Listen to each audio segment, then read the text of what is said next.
vaskularisasinya Udah. Yang penting klinisnya saya dulu. Jadi saya ulang mengingat skapula itu suatu keadaan dia skapulanya kayak sayap karena lesi pada nervus thoracic longus yang menginervasi musculus serratus anterior. Karena musculus serratus anterior ini dia melekat pada margo medialisnya. Nah, margo medialisnya skapula sehingga skapulanya itu lari ke samping. Nah, jelas? Enggak salah itu? Nah, kemudian yang kedua shoulder separation. Ini jarang Ji. Tak. Artinya nih yang penting kita tahu terpisahnya tuh bahu. Jatuh dari dari tempatnya. Itu bisa dilihat ada ruptur ligamen. Kalau ligamen sebenarnya sederhana. Yang penting ligamen itu gabung saja antara dua tulang apa yang terhubung. Nah, contohnya sini kan bilang dislokasi artikulasi akromio clavicula. Berarti ada sendi di situ yang itu karena ruptur ligamennya. Berarti ligamen apa dokter? Lihat saja antara akromion sama clavicula. Lihat di gambar. Ada tak? Akromion itu yang di dekatnya skapula, yang di belakang. Clavicula di depan. Nah, itu ruptur. Makanya terpisah bahunya kelihatan. Namanya shoulder separation. Penyebabnya apa? Ruptur ligamen artikular. Makanya bahunya kelihatan terpisah dari tempatnya. Nah, jelas? Kira? Ya. Kalau coracoclavicularnya kan? Nah, kalau itu ada juga ligamen antara processus coracoideus yang di skapula dengan clavicula. Kan ada dua itu skapula. Tak? Ada akromionnya, ada processus coracoideusnya. Dua-duanya itu terhubung dengan clavicula. Kalau ruptur di situ terpisah bahunya. Namanya shoulder separation. Tapi jarang gini. Nah, ingat skapula aja sering itu. Nah, ini sama juga. Bedanya mungkin kalau dislokasi artikulasi glenohumeral dia beda sama yang shoulder separation. Kalau ini terpisah kaput humerinya dari mangkoknya atau capitas glenoidalis. Beda sama tadi. Kalau tadi cuma ruptur ligamen tak. Nah, kalau ini terpisah jadi kayak jatuh. Ini dislokasi sama Ji. Kalau ada ada sendi tak berubah posisinya. Nah, namanya dislokasi. Tergantung sendi apa namanya tak. Itu dihafal juga. Sendi-sendi penting. Ini glenohumeral. Kalau sini kubiti. Kalau yang di siko tak yang sendi-sendi begitu. Nah, kemudian di bawah ini. Nah, yang penting dulu harus tahu apa penyusunnya otot rotator cuff. Ada 4. Nah, ada 4 penyusunnya rotator cuff. Ada 4. Apa semua beda? Supraspinatus, apa lagi? Infraspinatus. Enggak ada teres mayor itu? Teres minor sama? Subscapularis. Nah, jadi supra, infra, teres minor dengan subscapularis. 4 otot itu membentuk rotator cuff. Itu yang penting. Nah, kalau ada pun klinisnya ini jarang Ji. Yang penting kita tahu kalau degeneratif tendinitis maksudnya itu 4 otot tadi sering digunakan pada apa? Pemain baseball di sini tuh, baseball pitcher, pemain baseball karena kan namanya pemain baseball begini dia punya pukulan. Dia terbiasa makanya itu bisa degenerasi tendinitis atau tendonnya.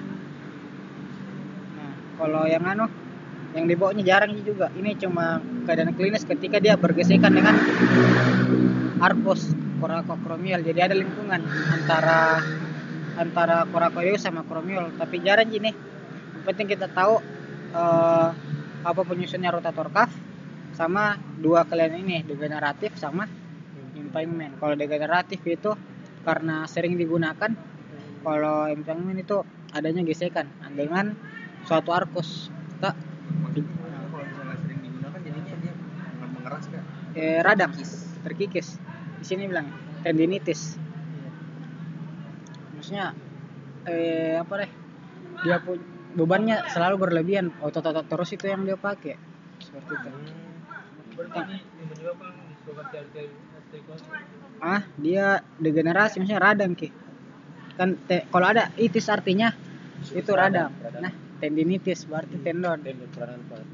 Seperti itu.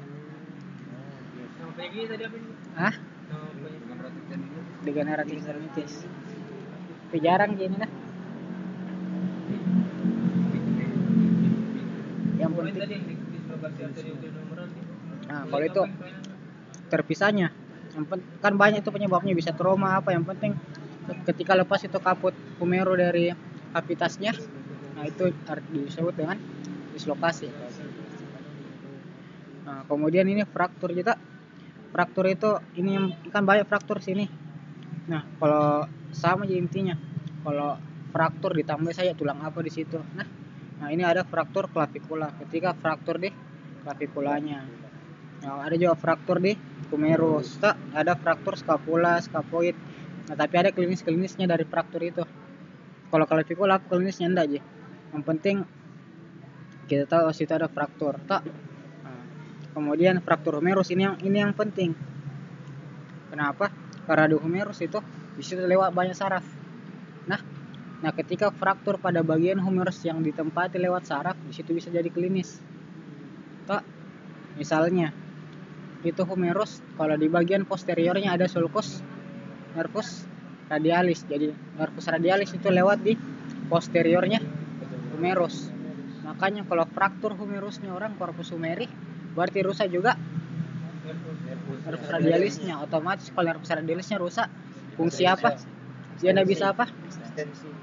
Tidak bisa ekstensi. Apa nama keadaan klinis ketika dia tidak bisa ekstensi? Begitu.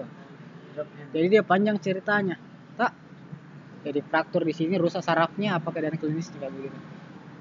Kalau dibilang balian kalau fraktur di corpus humerus, kalau bilang apa nama klinisnya, berarti bilang apa klinisnya kalau nervus radialis rusak. Tapi nanti yang penting ditahu di humerus dulu, di situ ada lewat 3 saraf, 4 kah? 4 tak? Kalau dia di korpusnya nervus radialis. Kalau dia di kolumnya kan ada 2, chirurgicum sama anatomicum. Tak, lihat ulang nanti yang mana itu. Nah, kalau di kolom chirurgicum di situ ada nervus axillaris. Nah, sama apa lagi? Epicondylus medialis. Epicondylus tahu tak? Iya, Nah, di situ lewat nervus ulnaris. Pernah itu biasa kalau kena kimia jadi langsung bergetar kram itu. Tak, nervus ulnaris. Kalau nervus medianus dia di ujung-ujungnya, di trochlea humeri yang di bagian ujung, di condylus depannya. Nah, karena di medianus dia di tengah. Nah yang penting itu ditahu, kalau di bagian sini fraktur nervus apa rusak. Jadi kalau di kolom chirurgicumnya nervus axillaris. Kalau di korpusnya nervus radialis. Kalau epicondylus medial ulnaris. Kalau di ujungnya humerus baru medianus. Apa nanti klinisnya nanti dibahas di belakang kak. Yang penting ditahu dulu situ. Nah kalau scapula itu cuma dibilang kalau fraktur pada scapula di bagian mana paling banyak fraktur kak? Peromian. Nah kemudian ini kalau fraktur scapuloid maksudnya begini, metakarpal tak berapa tulangnya? Ada 8. Lah? 8. Apa semua? Masa kalau lupa nih? SLTP, TTCH tak? Dari 8 tulang itu. Dari 8 tulang metakarpal itu tulang yang paling sering mengalami fraktur itu scapuloid. Nah, yang posisinya di sini. Tak. Nah, nanti proses penyatuannya disebut dengan arthrodesis ketika itu fraktur. Nah, kemudian ini juga fraktur hamatum. Nah, jadi ini ternyata ulnaris selain lewat di epicondylus medial, ketika dia sampai di metakarpal, dia lewat os hamatum. Makanya kalau fraktur os hamatumnya berarti rusak juga nervus ulnarisnya. Toh jadi 2 minta ulnaris di sini dengan medial. Sudah? Nah, kemudian ini fraktur metakarpal. Jadi ini fraktur metakarpal yang paling sering mengalami fraktur metakarpal tak? Sebelum jari 1, 2, 3, 4, 5. Nah, yang dia bilang sini fraktur metakarpal 5 paling sering fraktur. Disebut boxer fraktur. Yang petinju tak paling sering patah itu. Sama ini yang kalau ini enggak aja, fraktur palang. Nah, yang penting kita tahu kalau jari-jari fraktur namanya fraktur palang. Sudah jelas tak? Iya. Sudah, lanjut. Ini kok penulisannya harus anatomis apa? Apa? Enggak ini enggak. Kalau penulisannya salah enggak? Iya. kayak kan kalau kayak Nah, fraktur kak, nah, kayak kita pakai K tidak pakai C dan RE kan frakturnya dengan fraktur. jam mau kok salah no. Sudah tak? Nah, ini ada gambar-gambarnya. Jadi ada fraktur clavicula tak? Fraktur humerus. Nah, ini ada fraktur scaphoid. Nah, itu ada gambarnya arthrodesis. Oh iya yang Tak, fraktur scaphoid tak? Selanjut yang proses tadi itu yang dari tulang scaphoid yang patah. penyatuan tak? Oh disambung kembali. Nah, Jadi kalau sudah tersambung baru dicabut itu nanti anunya itu. itu saya Selamanya. Nah, itu saya kurang tahu, belum jadi ortopedi kita. Iya. Maaf Kak. Itu benar. Ya udah kita. Mari bersih mau. Oh, iya dapat kau ya. Wira perkawira. Bukan cari anu yang banyak, anu saya Dari kawalan. harap bulan yang bertambah banyak. Ada yang file mau kau? Yang iya ini ada. Ya, ada yang. Oh iya.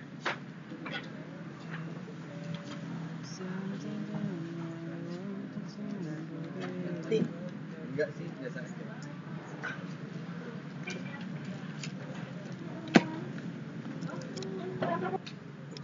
Berarti panjang-panjang kita menjawabnya kayak. Nah, ini lagi nah. Ini 4 fraktur naik terus. Penting ini. Coles, Smith, Galeazzi sama Monteggia. Nah, Coles fraktur, Smith, Galeazzi sama fraktur.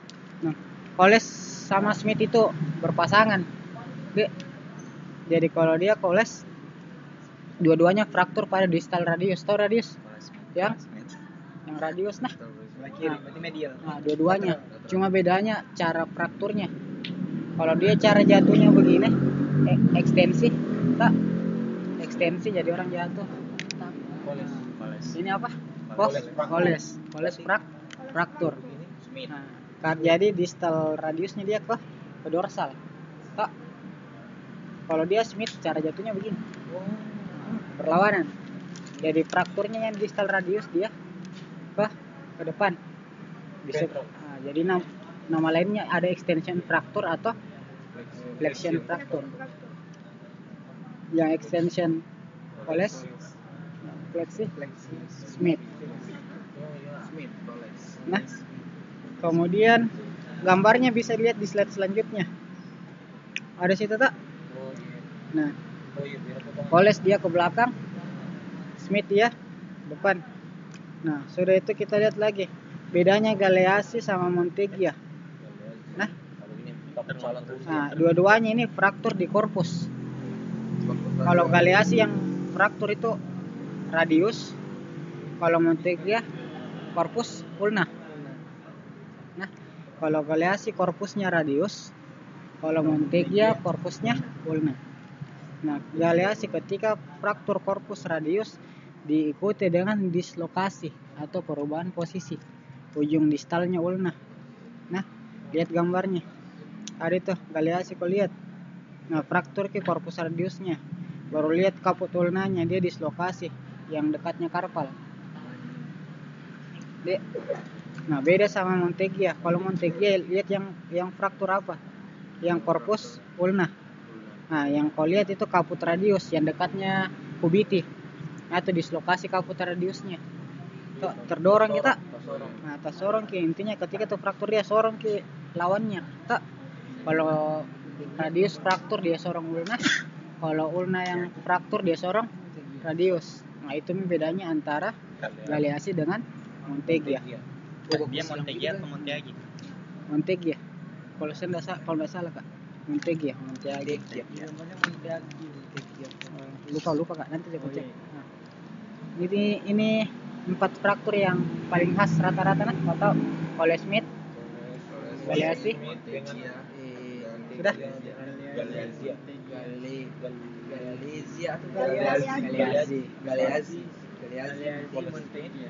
Berarti kan kalau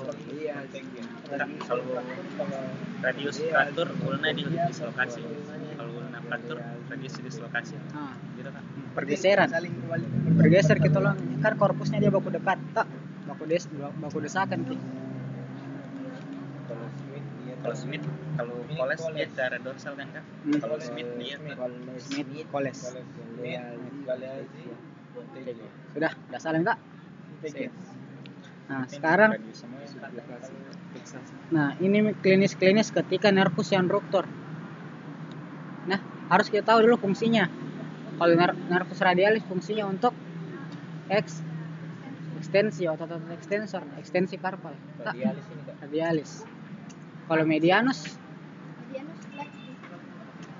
fleksi. Tak, Untuk tapi jari-jari ini. Kalau jari-jari yang ini ulnaris. Tak. Jadi ketika rusak sarafnya berarti tidak bisa terjadi gerakan itu. Jelas? Nah, sekarang di sini dia bilang claw hand, lesi nervus ulnaris. Nah, lesi nervus ulnaris bisa dilihat di mana lewat itu nervus. Nah, di mana dia bisa rusak. Yang penting ketika nervus ulnarisnya rusak, terjadi claw hand namanya. Bagaimana klinisnya? Berarti tidak bisa flek jari linking 23. Hah? 45. 45. Makanya dia gambarnya dia hiperekstensi. Tak. Nah, karena saraf yang bikin dia ekstensi berfungsi, sedangkan saraf yang buat dia fleksi rusak. Makanya di gambarnya itu jari 1, 2, 3 bisa di Kalau ekstensi tak jadi semua. jelas. Yang namanya claw nervus ulnaris. Jelas. Sekarang ini lagi drop hand atau wrist drop. Dia tidak bisa ekstensi. Jadi dia punya tangan begini. Ini kenapa orang yang kalau lihat ada kecelakaan fraktur korpus sumerunya pasti dia begini. Nah, karena rusak nervus radialisnya. Tak, rusak nervus radialisnya tidak berfungsi, otot-otot ekstensornya. Nama keadaan klinisnya disebut dengan preacher hand atau wrist drop. Itu nervus radialis. Nah, kalau ini AP hand, nah, nervus yang ketiga lagi, nervus medianus. Tapi ini ada khasnya. Kalau dia bilang ekstensi jari bida yang sama dan telapak jari itu AP hand, karena nervus medianus ada lagi yang satu, namanya preacher hand. Nantilah kalau lihat ada gambar yang lain. Penting nervus ingatku medianus ada dua, ada AP hand sama preacher hand. Nah, ini gambarnya yang satu AP hand dengan keadaan klinis ekstensi jari. Lihat segambarnya nah. AP hand. Sudah, jadi ada nervus ulnaris, ada radialis, ada medianus. Ada nama klinisnya tak? Jelas? Nah, apa tuh? Nah, kemudian lanjut obstetrikal sama Foxman. Obstetrikal itu tidak ada gambarnya di sini. Nah, jadi ini saja kau lihat nih apa dia bilang. Jari terfleksi pada artikulasi metakarpal phalangia. Berarti nih sendi antara metakarpal dengan jari dia terfleksi. Tak. Kemudian dia bilang apa lagi? Terekstensi pada artikulasi phalangia. Berarti sendi jari-jari. Ekstensi berarti lurus, berarti dia begini. Tak. Nah, itu obstetrical hand. Tidak ada gambarnya nah, yang penting kau tahu. Ini dibilang sini bisa pada tetanus atau muscular dystrophy. Jadi dia punya otot itu atrofi, menyusut. Jadi dia keadaan klinisnya seperti itu. Posisi tangan pada tetanus atau muscular dystrophy. Jadi bisa penyakit tetanus, bisa pada penyakit gangguan otot. Kemudian kalau Volkmann kontraktur itu yang ada gambarnya di bawah. Nah, dia gangguan pada fleksi tangan. Jadi dia bentuknya begitu yang digambar. Nah, yang penting tapi jarang gini naik nah. Jarang gini. Tapi begitu. Jarang pas-pas naik. Sengaja bilang begitu. Ada yang timbul. Nah, sudah nah. Nah, ini ada kompartemen sindrom. Apa itu kompartemen sindrom? Itu itu otot dalam itu kompartemen itu kumpulan otot. Nah, ada suatu daerah namanya kompartemen sindrom. Ketika dia punya fascianya itu tak ada fascia. Fascia itu kayak selaput yang bungkus otot. Tak ada namanya fascia. Nah, dalam semua otot tak. Nah, itu nanti kalau dia terlalu keras, terlalu tegang, dia bisa tekan arteri, vasa, bisa juga tekan saraf.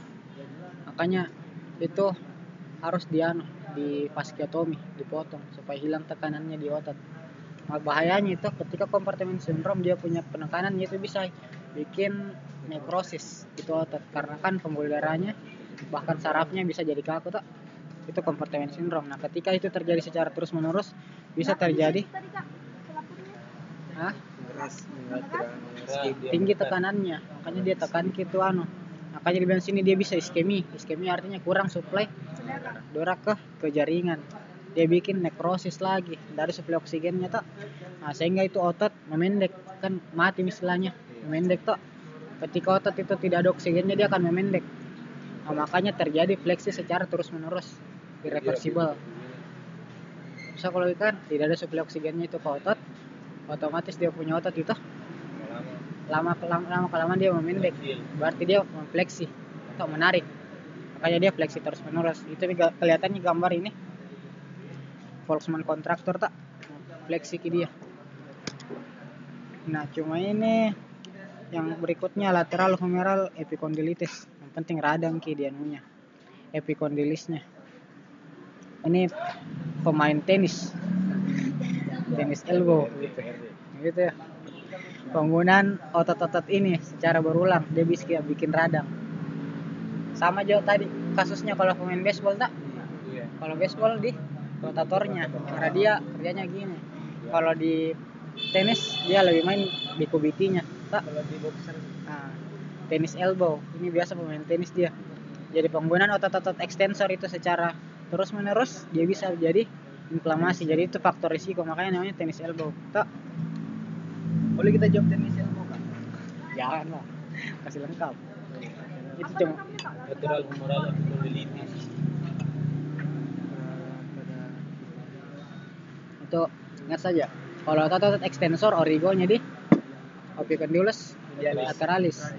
Kalau otot flexor origonya di epicondylus medialis. Nah, Extensor lateral.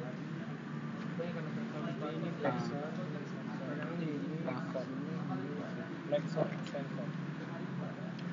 Nah, kalau ini Dupuytren jarang juga kau baca saja tak. Fascia dan aponeurosis palmaris memendek, menebal dan fibrosis menarik jari 4 dan 5 sehingga mengalami fleksi parsial.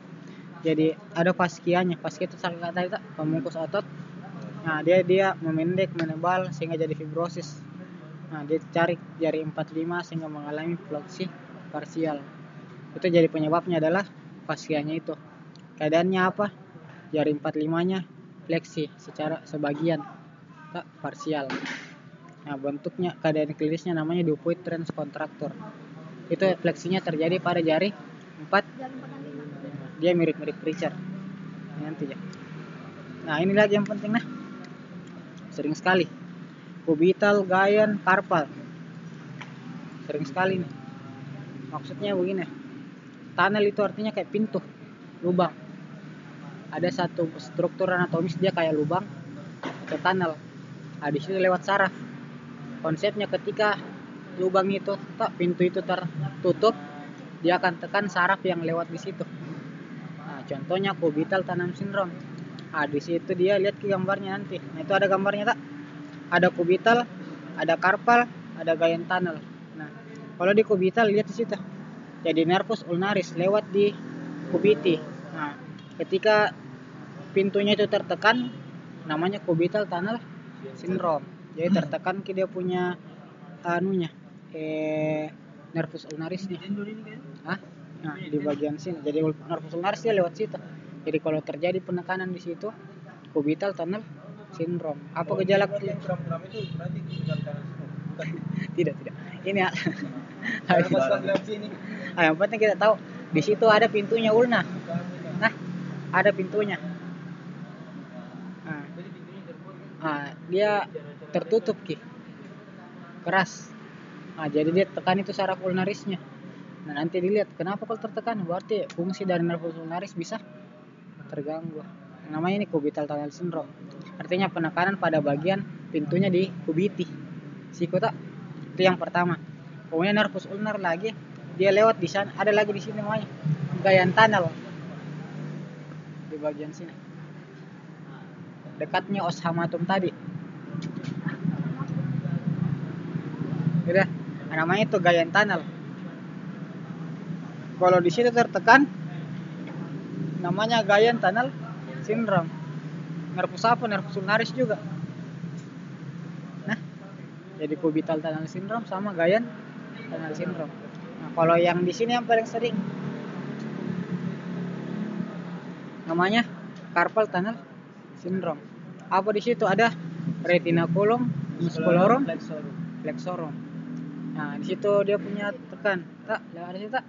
Nah, kalau itu yang tertarik, dia tekan nervus medianus. Tak, medianus dia tekan. Makanya terganggu lagi fungsinya nervus medianus. Berarti terganggu lagi otot-otot fleksornya. Nah, berarti namanya carpal tunnel syndrome. Sudah. Nah, kemudian selanjutnya ini kelainan kongenital. Nah, gampang gini. Poli artinya banyak. Tak. Berarti dia punya jari lebih dari 5. Polidaktili. Nah, kalau sindaktili itu kayak bebek. Ada selaputnya, tidak terpisah baik-baik jari-jarinya. Itu sindaktili. Nah, kalau ektrodaktili bagaimana itu? Di mana tidak terdapat satu atau lebih jarinya. Nah, jadi dia kurang ke jarinya ini. Kalau banyak namanya poli. Kalau di mana tidak terdapat satu atau lebih, itu ektrodaktili. Nah, ketika bukan dari segi jumlah tapi ada terhubung namanya sindaktili. Jelas tak? Poli, sindaktili sama ektrodaktili. Nah, ini lagi amelia. Tuh. Amelia artinya tidak ada apanya, tidak ada tangannya, tak, tidak ada anggota geraknya. Itu terjadi secara kongenital. Nah, kalau meromelia itu ada anggota geraknya tapi tidak sempurna. Jadi, apa contohnya meromelia? Ini ya, pocomelia. Poco itu orang yang akondroplasia atau akondroplasia. Nah, kayak ucok baba, yang orang yang gitu, itu namanya pocomelia. Dia dilihat langsung, dia langsung tersambung istilahnya, keluar dari sini langsung jari. Nah, itu pocomelia. Jadi meromelia contohnya pocomelia. Itu dibagi dulu. Amelia tidak ada anggota geraknya, meromelia ada tapi tidak sempurna. Contohnya apa? Ada pocomelia, ada hemimelia. Kalau hemi artinya hemi, bukan hemi. Hemimelia artinya hemi apa artinya hemi? Hemodara. Hemi artinya setengah aja tak? Itu hemimelia. Ada anggota geraknya tapi setengah saja. Tak, itu hemimelia. Sudah? Nah, selanjutnya maksudnya ekstremitas bawah. Itu yang atas nah. Bawah lagi. Nah, ini lagi. Ada fara, ada valga. Tak. Ada fara, ada valga. Ini bilang orang ada X, ada O. Ada bisa di koksanya, bisa di artikulasio genunya atau di lutut, bisa juga di kakinya. Pakai fara sama pakai valga. Nah, kalau di koksanya itu namanya ini. Kalau dia sudutnya, kalau dia di bawah 120 derajat namanya koksa parah. Kalau dia lebih dari 135 koksa valga. Jadi kalau valga dia melebar ke dia punya femur. Karena di koksanya sudah gangguan. Samping. Itu lihat kalau lihat sudutnya. Kalau sudutnya tinggi itu valga 135. Nah, kalau tergantung main posisinya kau lihat nanti. Kalau Valga bukan kaki O kan? Nanti kau lihat itu kalau di genunya. Ini baru di koksa. Nanti lihat kalau di genunya. Ini baru di koksanya. Jadi ada kelainannya itu para valga ada di koksa, di genu sama di kaki. Nah kalau penting kau lihat kalau valga dia tinggi dia punya sudut semakin keluar karena sudutnya besar valga. Ini para ini 110 sempit sudutnya. Nah kemudian kalau fraktur femur ndak gini. Nah kemudian fraktur tibia, fraktur fibula, fraktur calcaneus jadi sama juga. Yang penting fraktur terus tambahkan nama tulangnya. Tak dari namanya kayak tadi Smith. Dari Tapi nggak pakai os lagi kan? Fraktur os tibia, fraktur. Bagus kalau ada. Oh iya. Tak. Nah, gampang ini tak. Nah, apalagi ini Kleckman ini edem terjadi pada ujung proximal tibial daripada bursitis. Tidak ada gambarnya ini. Nah, yang penting kau tahu edem ki kuncinya edem bengkak pada proximal tibianya. Kemudian Forsmet ini apalagi ini enggak prepatellarnya. Penting kau tahu apa itu bursitis. Bursitis itu ada bursa. Itu kayak ada apa istilahnya yang bungkus gitu bursa yang bungkus gitu biasa patella. Ada kayak gabus, bukan gabus. Enggak tahu kayak ada jaringan begitu. Itu bursanya ketika radang dia bursitis. Nah, kemudian ini ada patellar dislocation, dislokasi pada patellanya. Nah, yang penting dia ditahu kalau dia dislokasi berarti perubahan posisi tak. Jadi dia lebih sering arahnya ke lateral samping. Hah? Dia pokoknya ada Edem ki pada ujung proximal tibia yang terjadi pada bursitis infrapatellar subcutan yang disebabkan oleh friksi bawah panjang sekali. Penting ke edem tapi jarang jadi yang penting bisa melangkah. Udah.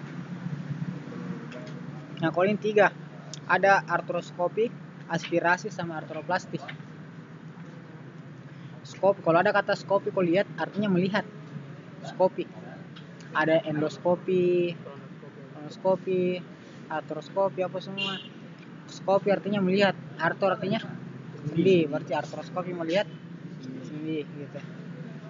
Kalau aspirasi itu menarik atau mengeluarkan. Nah, kalau dia aspirasi berarti nih dia ambil ke jaringan efusinya. Cairan sendinya diambil. Kak, itu aspirasi. Ya, mengambil cairan pada sendi misalnya pada efusi. Misalnya ada cairan berlebihan pada sendinya. Nah, itu efusi. Efusi itu adanya cairan. Ada efusi pleura gitu. Nah, ini diambil dengan caranya namanya aspirasi artikulasio gini. Jadi aspirasi baru sendi apa tak? Aspirasi. Kalau ada ini yang ketiga artroplasti artinya pembuatan. Nah, sendi baru plastik. Ini prosedur. Ini nih prosedur treatment. Apa dibilang artroskopi, aspirasi, artroplasti berarti bisa dibilang begini. Apa nama tindakan klinis pengambilan cairan pada lutut? Aspirasi, artikulasi. Apa nama keadaan klinis melihat atau visualisasi pada sendi lutut? Apa klinis ketika penggantian sendi lutut? Artroplasti pakai poste pakai apa nih pengganti begitu. Nah, ini baru yang bilang Wira pakai kaki X. Kan tadi ada koksa, sekarang genunya, lututnya. Nah, sekarang lihat ke genunya. Kalau valgum dia ke dalam, varum itu keluar. Berarti genu valgum itu kaki. Valgum X. Valgum X, varum. Ada tukar nih. Mau tukar. Varum. Oh iya. Iya jangan. Ini aku lupa ini. Tadi para kalau saya di bawah 120. Berarti apa nah? Berarti ini berbeda ya Kak sama koksa. Nah, lihat sudutnya ini pasti tinggi juga. Varum berapa sudutnya? Tinggi atau rendah? Di bawah 120. Ini yang ke sana kalau dia valgum X. Varum nah ini ankle sprain. sprain itu anu. Nah, yang di bagian bawah tak. Nah, tergantung. Ada ligamentumnya pada engkel, nah, cedera engkel. Gas main bola tak? Cederanya bos ini. Tas liwa kakinya. Ah, dia dibagi dua nah. Tergantung cara jatuhnya.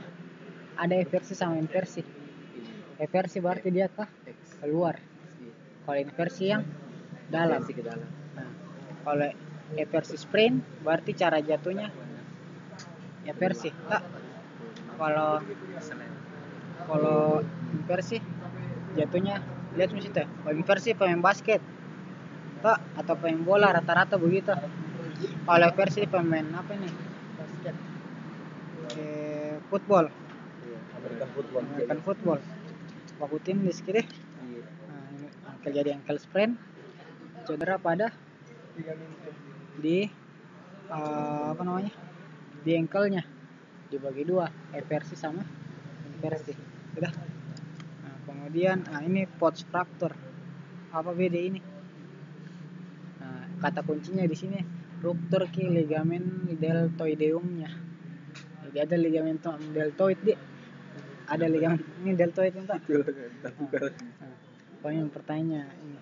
Ada ligamentum deltoid. Nah, itu bahaya kalau itu ruptur. Kalau itu ruptur bergeser dia punya tibia.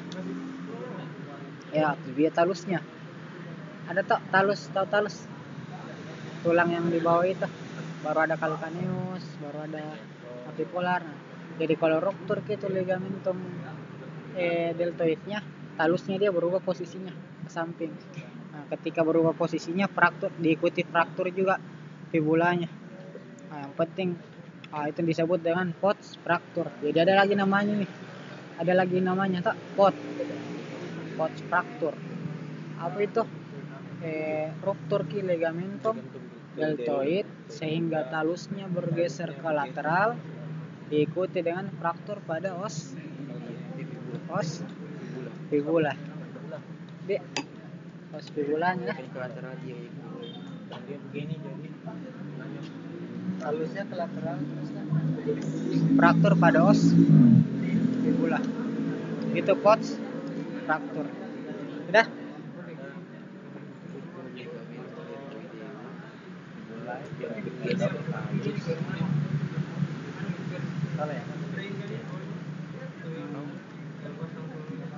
Ya bisa. Yang penting ruptur gitu anunya. Ligamentum. Bukan ruptur ya, peregangan ya. Yang penting gangguan begitu. Ligamentum. Lanjut. Nah, ini dia. Yang tadi kompartemen sindrom. Nah, ini namanya kompartemen. Kompartemen itu bagian-bagian otot. Jadi caramu nanti belajar otot tak bagi kompartemen supaya gampang. Kayak misalnya begini. Di humerus tak kita bagi dua kompartemen anterior sama kompartemen posterior. Kompartemen anterior itu ada 3 otot. Apa semua itu? Kompartemen posterior ada 2 otot. Apa semua itu? Nah, kalau yang ini kita bagi 5 kompartemen. Tak ada lateral, ventral superficial, ventral profunda, dorsal superficial, dorsal profunda. Itu namanya kompartemen tak. Suatu otot yang memiliki struktur yang berdekatan, fungsi yang hampir sama kayak gitu. Kompartemen. Nah, ketika kompartemen itu otot itu fascianya terlalu keras, tertekan, dia akan tekan pembuluh darah, dia bisa tekan saraf. Ketika pembuluh darah ditekan itu bisa jadi nekrosis, iskemi, nekrosis. Nah, makanya dia harus diapa terapinya? Fasciotomi. Dibuka fascianya, dipotong supaya tidak ada penekanan. itu kenapa tuh? Hah? Potong saja. Ini fasciotomi, ini nama treatmentnya. Tuh, fasciotomi. Beda insisi, transeksi fascia dengan tujuan dekompresi. Artinya menurunkan dia punya kompresi, menurunkan dia punya tekanan. Mengurangi tekanan di kompartemen. Nah, kemudian berikutnya ini penting ini, kotomi kayaknya. Intramuscular gluteal injection. Kalau orang sunat, Di mananya disuntik? Hah? Yang diajar kah?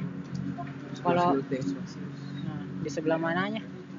Kalau orang diinjeksikan tetanus toksoid, dari sias. ini kau lihat alasannya kenapa di situ diinjeksikan, untuk menghindari nervus sciatic, nervus sciaticus, supaya itu tidak kau tusuk. Kalau itu kau tusuk lumpuh di kakinya orang. Makanya kalau kita lihat gluteus itu dibagi 4 kuadran. Nah, satu gluteus kita bagi 4 kuadran. Nah, tempat untuk injeksi itu terletak di superolateral. Hanya orang pakai begini, tak? Karena di situ bebas daripada saraf.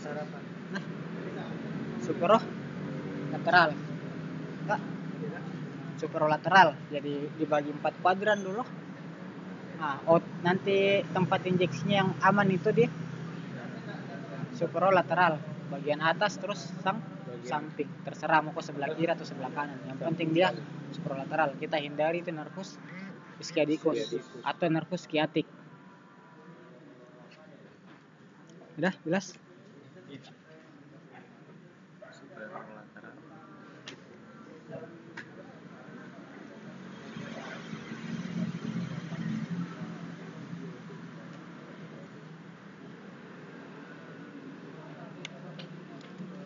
Sudah. Nah, ini lagi plantar fasciitis. Kalau ada itis berarti radang. Plantar artinya kaki. Kalau tangan palmar. Kalau kaki plantar. Plantar fasciitis berarti ada faskia yang radang di bagian kaki. Plantar fasciitis.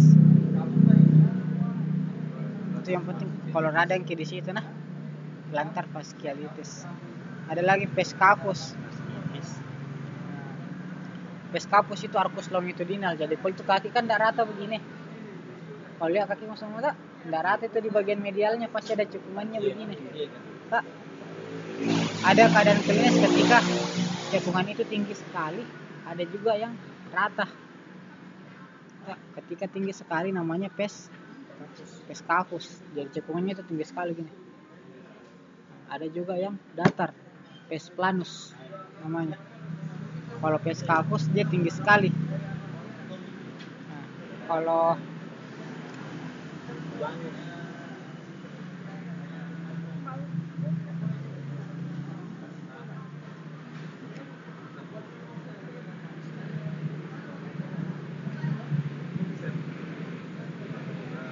sudah. Jadi ada pes capus, ada pes planus. Kalau pes capus itu tinggi sekali. Mana gambarnya? Lihat di bawah. Itu pes capus tinggi sekali, dia punya arcus. Tak. Itu pes capus. Mana pes planusnya? Di bawahnya, di slide selanjutnya. Oh, itu rata. Kalau lihat kakinya rata, tidak ada lengkungannya. Tidak ada lengkungan kakinya. Itu pes planus. Kalau clapus tinggi, planus rata. Pes planus. Plana, rata. Dia punya, tidak ada lengkungan kakinya. Hah? Bagus lawannya paru. Bagus lawannya. Ini ada itu di bawahnya tuh. Untuk flat feet atau kaki datar, flat feet. Ada gambarnya di bawah itu. Sudah. Nah, sekarang pes valgus sama pes parus. Nah, saya bilang tadi tuh ada 3. Ada di coxa, ada di genus sama di pes. Nah, ini lagi pes valgus sama pes parus. Kalau valgus dia eversi. Kalau parus inversi. Jadi pes valgus kakinya eversi terus, keluar terus. Ada orang itu ya saya tak? Nah, melebar ke jalannya. Tak. Nah, jadi dia eversi permanen, tidak bisa lurus kakinya. Nah, kayak kaki penguin tak? Dia pes valgus. Ada juga yang begini.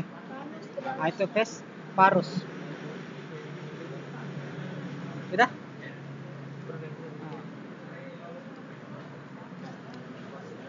Kemudian ada keluput. atau Talipes equinovarus. Ini kelainan kongenital ini. Jadi ada bayi lahir, toh kakinya kulit di gambar. Dia aduksi mi, dia inversi mi, dia fleksi juga. Jadi tak gabung semua itu. Aduksi mendekati sumbu tubuh, fleksitomi kakinya, baru inversitomi. Nah itu mi kayak kaki O, tapi dia tak kancing begitu. Itu ada gambarnya, kuliah gambar bayi tak? Nah, clubfoot atau Talipes equinovarus. Vesparus kah itu? Hah? Di atasnya Vesparus. Di atasnya Vesparus, Rockfoot. Sama Rockfoot dan Rockfoot. Sama kan? Clubfoot atau Talipes equinovarus. Yang penting kuliah inversi, berarti kakinya ke dalam, ditambah lagi plantar fleksi atau plantar tak? Plantar fleksi. Ada dorsofleksi dia ke atas, kalau dia ke bawah plantar fleksi, tambah lagi dia aduksi. Jadi dikasih gabung semua itu namanya clubfoot. Udah. Nah, terakhir pes planus yang tadi tuh datar sudah. Lawannya apa tadi? Pes kapus. Kalau rata?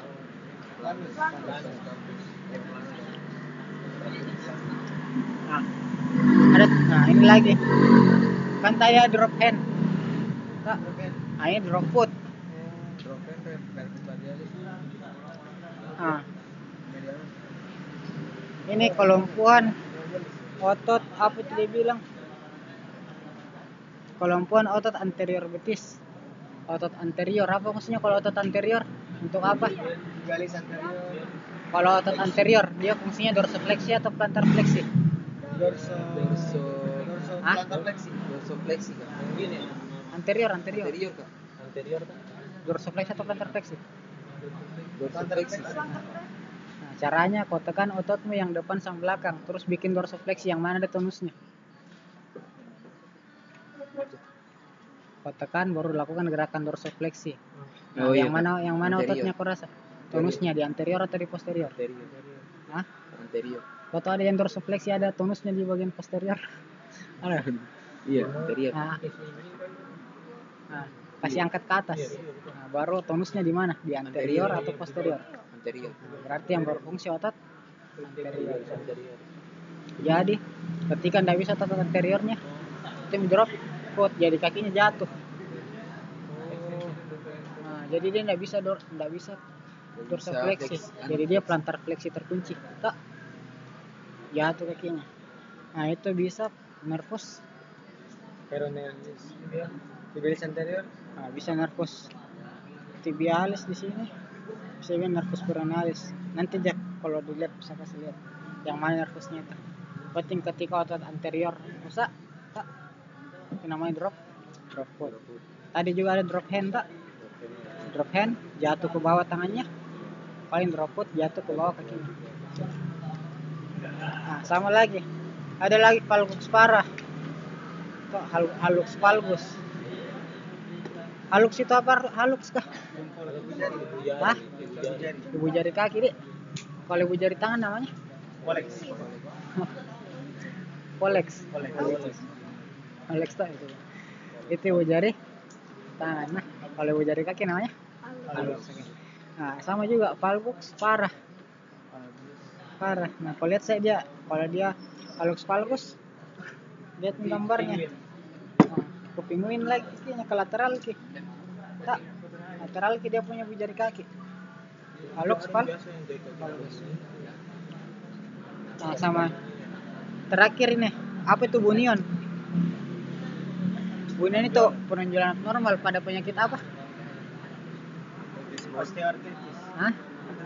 Artritis. Tuh, di situ paling sering dia menonjol. TP1. Apa artritis got itu kah? Peradangan pada sini. Kalau dilihat dari Bukan peradangan. Kenapa bisa? Jadi apa? karena ada kristal Peradangan. penimbunan ada di sini juga ada purin. Purin, apa itu purin? Purin itu Protein. Sering makan daging, tinggi sekali proteinnya, terus jarang bergerak. Dia bongkar situnya. Nah, biasa orang-orang.